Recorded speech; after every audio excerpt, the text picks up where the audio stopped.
शादी के 2 महीने बाद बेटी मायके आई थी अपने मम्मी पापा से मिलने के लिए, क्योंकि अगले दिन वह चेन्नई जाने वाली थी अपने पति के साथ।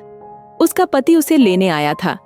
शादी के बाद 2 महीने तक वह ससुराल में थी और अब अपने पति के साथ चेन्नई जाने वाली थी, क्योंकि उसका पति वहीं पर नौकरी करता था। इसीलिए वहां जाने से एक दिन पहले अपनी मम्मी पापा से मिलने आई थी। मम्मी ने बेटी दामाद का जी भर के स्वागत किया। पापा बाजार से तरह तरह के मिठाइयां और पकवान लेकर आए, क्योंकि दामाद घर आए हुए थे। मम्मी ने भी घर पर बहुत अच्छा खाना बनाया था। सब कुछ बेटी दामाद के आवभगत में किया जा रहा था।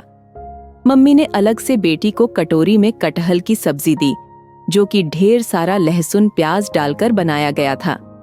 दामाद जी के घर में लहसुन प्याज नहीं चलता था, इसलिए माँ को पता था दामाद जी वह सब्जी नहीं खाएंगे। बेटी ने अपनी फेवरेट सब्जी की कटोरी किनारे कर दी, यह बोलते हुए कि मम्मी इनके घर में तो लहसुन प्याज चलता नहीं, तो अब मैं भी खाकर क्या करूंगी। धीरे धीरे लहसुन प्याज खुद ही छूट जाएगा। अब दोबारा इसे खिलाकर मेरे मुंह में इसके स्वाद का लालच मत डालो। सुनकर माँ की आंखों में आंसू से आ गए। कितनी समझदार हो गई उनकी बिटिया। जिस कटहल को खाने के लिए मचल उठती थी, आज उस कटहल की कटोरी को किनारे कर दिया। जिस बेटी को लहसुन प्याज के बिना सब्जी गले से नीचे नहीं उतरती थी, आज वह लहसुन प्याज छोड़ने की बात कर रही है। तड़प उठी माँ अंदर से, लेकिन क्या कर सकती थी।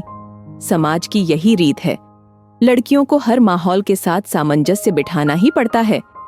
बेटी ने किनारे जाकर माँ से कहा, माँ बुरा मत मानना, अगर मैं कटहल की सब्जी खा लेती और ये अपनी मम्मी से बोल देते तो सासू माँ खामखा बहुत नाराज होती कि मैंने लहसुन प्याज खा लिया, और फिर फालतू में विवाद का एक मुद्दा बन जाता जिसमें तुम लोगों को भी शामिल कर लिया जाता। मैं ऐसा कुछ नहीं चाहती। बेटी की समझदारी पर माँ बहुत खुश थी। जाते जाते बेटी ने कहा, माँ आप जो मिर्ची का अचार बनाती है ना, प्लीज थोड़ा सा दे दीजिए, चेन्नई लेकर जाऊंगी, कभी कभी दिल करता है खाने को। माँ को बहुत अच्छे से पता था बेटी को कभी कभी सब्जियां खाने का दिल नहीं करता, तब वह मिर्ची के अचार से बहुत आराम से खाना खा लेती है बिना किसी सब्जी के। लेकिन चाहकर भी माँ अपनी बेटी को अचार नहीं दे पाई, यह बोलते हुए कि बेटी मजबूरी है, मैं तुझे अचार नहीं दे पाऊंगी, मायके से अचार नहीं दिया जाता। यह बोलते हुए दिल रो उठा था माँ का कि बेटी ने मुंह खोलकर कुछ मांगा था और वह नहीं दे पा रही।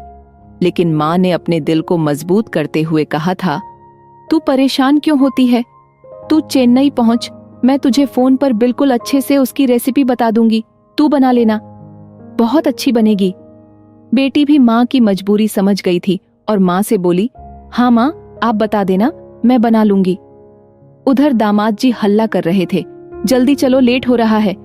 मम्मी ने 2 घंटे का बोला था, 3 घंटे होने को है। बेटी ने बोला, मम्मी चलती हूँ, नहीं तो सासू माँ नाराज होंगी। माँ ने बोला, हाँ बेटी जल्दी जा।